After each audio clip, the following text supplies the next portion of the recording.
Ponyfans.com here with cornerback Richard Crawford, and you come over from Saddleback College in California.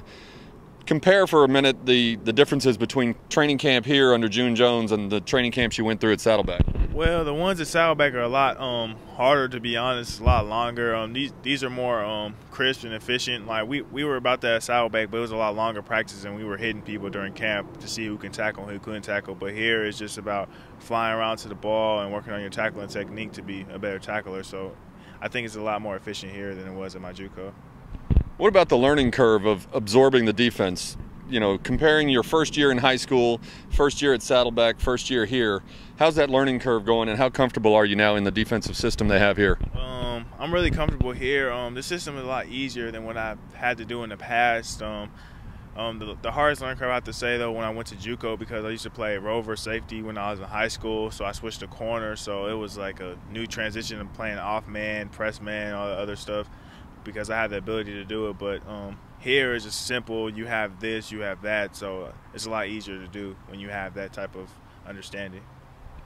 So you're a junior, but it's also your first year here. Where do you fit in the pecking order? Do you get treated like the freshman by the older guys on the defense? No, I don't get treated like the freshman because I'm really not a freshman. I'm a junior. But I mean, I do have to do some of the things the freshmen do, like 8 hours of study hall and all that other type of stuff. So I'm still a first-year player here, so I'm just trying to earn the respect of my teammates and coaches. Okay, speaking of your coaches, tell us a little about Derek Odom. What have you learned about him that you didn't know when you came on your recruiting visit? Coach Odom's a real cool guy.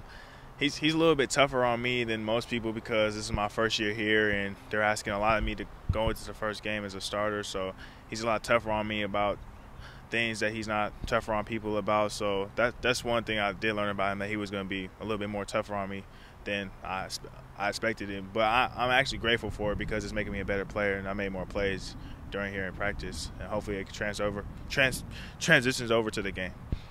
A lot of players have come in, and when they get to start playing for Coach Jones, you know he's a laid-back, sort of even-keeled guy, but he still sort of catches some people off guard by the way he runs practice. What was your head coach like at Saddleback, and what are the biggest differences? Coach Mack was more he was actually, him and Coach Jones were the same type of guy. Coach Mack was real laid back. I mean, you would see him like sitting down, calling plays, you know, just real chill guy. They're really the same.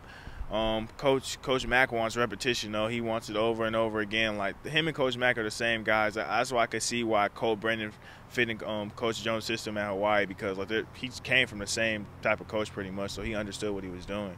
So I think that's the comparison to my coaches. When you're getting ready for Texas Tech, Coach Odom said that you've been basically living in his office studying tape with him. How much time have you been spending on Troy tape to study the tendencies of their coordinator, and how much have you been studying Texas Tech tape to get used to their personnel? About an hour each every day, and then I watch regular film. The Troy and Texas Tech film are kind of the same. The routes are different, though. So, but when I watch the Texas Tech film, I'm gonna watch who I'm covering, like Lyle Leon, Detron Lewis, or whoever other guys are. So, but when I watch the Troy film, I'm watching the routes. But I do watch the Tech routes because we really don't know what it's gonna be. So we just gotta be ready for everything that's coming at us. So I think we've done a good job of doing that, and we hope to execute on Sunday. Okay, you said you don't really know what to expect.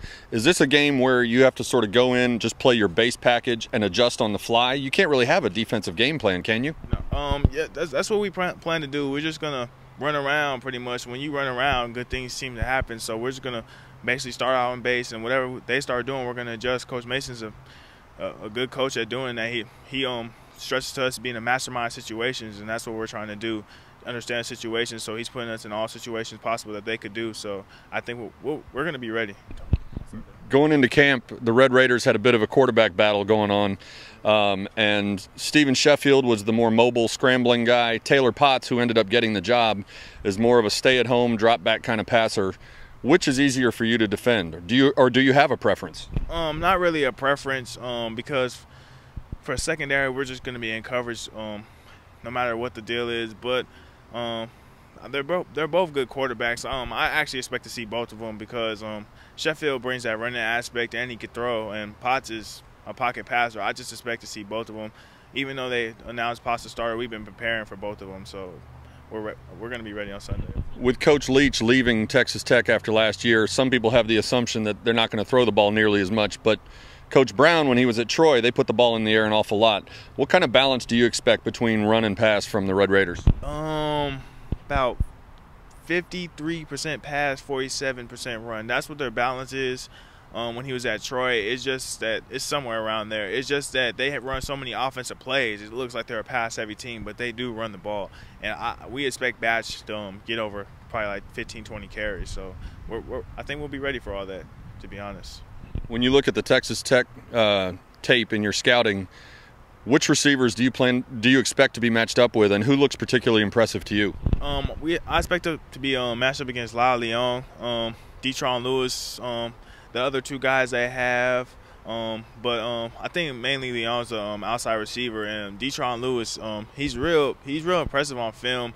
Really quick guy. He kind of reminds us of Crabtree, how he moves with the ball and everything. So we've been preparing for all the receivers. They actually have 8 that we've seen in the game, so we're preparing for all those guys. You got a lot of you got Banjo and Sterling back, but there's a lot of new faces in your secondary.